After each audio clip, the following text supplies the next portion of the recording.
বক্তব্য শুনতে আসছি এবং কিছু দিক নির্দেশনা নিতে আসছি। তবে দুই একটা কথা না বললে খুব খারাপ লাগতেছে। যারা আমার আগে বক্তব্য দিয়ে গেছেন, খুব চমৎকার বক্তব্য দিয়ে গেছেন। তাদের কষ্টটা হয়তো কিছুটা এখনো শুনতেছে। আমরা একটা সময় এমন একটা কষ্ট করছি 2012-তে, 13-তে, 17-তে, 18-তে এবং 24-এ একটা মানুষকে নির্যাতন কতভাবে করে সেটা আমরা যদি দেখতাম, অনুভব করতাম, আমরা যদি এই 4 ভাগের 1 ভাগ যদি কেউ বুঝতো, তারা এখন আমাদেরকে শিক্ষা নিত আমাদের থেকে। আমরা তাদেরকে কষ্ট দিতে চাই না, আমরা তাদেরকে বুঝিয়ে দিলাম যে আমরা বিএনপিরা কত ভদ্র নম্র।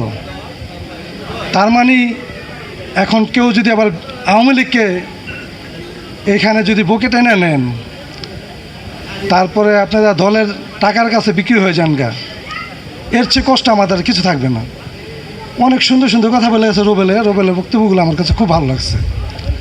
যারা একটা পরিবারের কাছে সবাই আমরা জিম্মি হয়ে দিতেছি এই গোগনগরটা বিশেষ করে। আমরা চাই যারা কষ্ট করছে, যারা তারেক রহমান একটা কথা বলছিল, যারা আমার পিছনের ব্যক্তিটাকে শেষ পর্যন্ত রিস্কাওয়ালা যেই লোকটা আছে ওকে আমার সামনে আনো, যারা বিএনপিকে করছে। একটা সময় দেখছি গরিব মানুষরা এই বিএনপি করছে, যারা খুব কষ্ট করছে তারা বিএনপি করছে। রিস্কাওয়ালা, তারপরে হচ্ছে কি আপনার মেহনত করে মানুষগুলা, যারা চাকরিজীবী ভ্যানওয়ালা, অনেকেই বিএনপিটা করছে। গরিব মানুষরা এখন সবটাই টাকাওয়ালা গেছে, এখন বড় বড় 5তলা বাড়ি 7তলা বাড়ি হেরা গেছে বিএনপি হইয়া। তো এই বিএনপিটা যদি এরকম, আপনারা যারা সিনিয়র নেতৃবৃন্দ আছেন, হয়তো আমার সাথে তো এরকম সবার সাথে পরিচিত নাই, যারা আপনারা বড় বড় জায়গায় আছেন, তারা আপনারা একটু আমাদের দিকে একটু লক্ষ্য রাখবেন। আমাদের মতন ছোটো ছোটো কর্মীরা অনেক কষ্ট পাইছে। আমি 9 নম্বর ওয়ার্ডে যেমন আমি একলাই বিএনপি করছিলাম। আমার বাসায় প্রত্যেকটা দিন পুলিশ আমার বিরক্ত করছে, বাসায় থাকতে পারিনি। 4টা দোকান ছিল আমার, 4টা দোকান আমার এই দোকানদারি করতে পারিনি। আমার দোকানগুলা নিঃশ্বাস হয়ে গেছে কর্মচারীরা থাকতে পারে নাই। আমাকে এত জ্বালাইছে। বিশেষ করে 9 নম্বর ওয়ার্ডে হারা মনে করছে যে আহমদিকালী বিএনপি করে এই দেশের ভিতরে, আর কেউ বিএনপি করে না। এখন এত কত বড় বড় লোক দেখা 9 নম্বরে আসতে 9 থেকে অনেক লোক আসে। তখন তো একটা লোক পাওয়া যায় না এই মিছিলের ভিতরে, তখন তো একটা লোক নিতে পারি নাকি আমরা ডাইকা। নারায়ণগঞ্জ আজকে মিছিল আছে, মিটিং আছে, আজকে কর্মসূচি আছে, তখন বলে না আমরা বিএনপি করি না। তখন আমাদেরকে ধরাই দিছি, এই হ্যাঁ সে বিএনপি করে, ওরা ইয়ে ধরেলেও। আর এখন অনেক বিএনপি আর 9 নম্বরের ভিতরে আমরা অনেক গেছি সবচেয়ে পিছনে হারাইয়া বিএনপি হয়েছে আর টাকার কাছে সবাই খালি একটা কথা, টাকার কাছে আপনারা বিক্রি হবেন না। আমাদের যদি কষ্টটা লাগে তাহলে আপনারা যারা বড় নেতা আছেন তারা জৈলপুরে শেষ হয়ে যাবেন আমি আজকে একটা কথা বলে দিলাম, এই বিএনপিরা যারা কষ্ট করছে, বিএনপিদের এই পিছনের নেতাগুলোকে আপনারা স্মরণ করবেন। আপনারা মাঠে প্রয়োজনে আপনাদের যারা আছে তাদেরকে নিয়ে আপনারা ফলো করবেন, যে কারা কারা এই দুঃসময়ের ভিতরে বিএনপি করছে তাদেরকে তোমরা সামনের সারিতে আনো। ওই যারা টাকা কামাইছে তারা এখন আমাদের এখন একটা বড় নেতার কথা বলি, মহানগরের নেতা আমাকে প্রশ্ন করলাম, ভাই তা আমরা তো 17 বছর কষ্ট করলাম, তাহলে আমরা কি এখন পদ পাবো না? তুমি তো পদ পাইবা, তুমি তো জাকির খানের লোক। জাকির খানকে আওয়ামী লীগ করছে বলেন তো আমারে? আচ্ছা আমি জাকির খানের লোক, আপনার ওই আক্তার ভাইয়ের লোক, ওই একজন মুক্তার ভাইয়ের লোক, এখন কি আমার পদ দিবেন না? এই যে কথাগুলো বলেন আপনারা, আমরা যে তাহলে আমরা কি জাকির খান থেকে রাজনীতি করছি?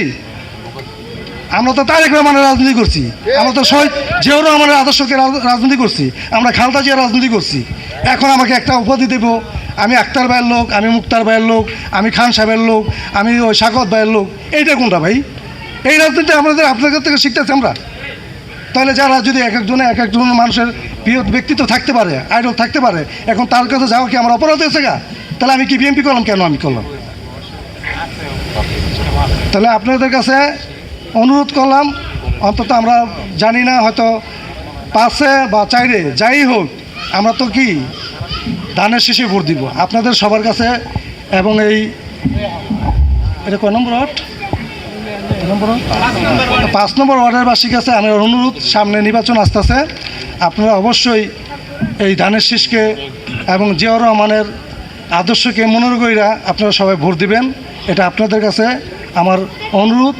আমরা বিএনপির যারা করি তারা কখনো উচ্ছৃঙ্খল মানুষও না, কারো কাছে গিয়ে চাঁদা চাই না, কারো কাছ থেকে 2 টাকা নেই না, কারো কাছ থেকে আমরা নিয়ে অনুষ্ঠানও করি না।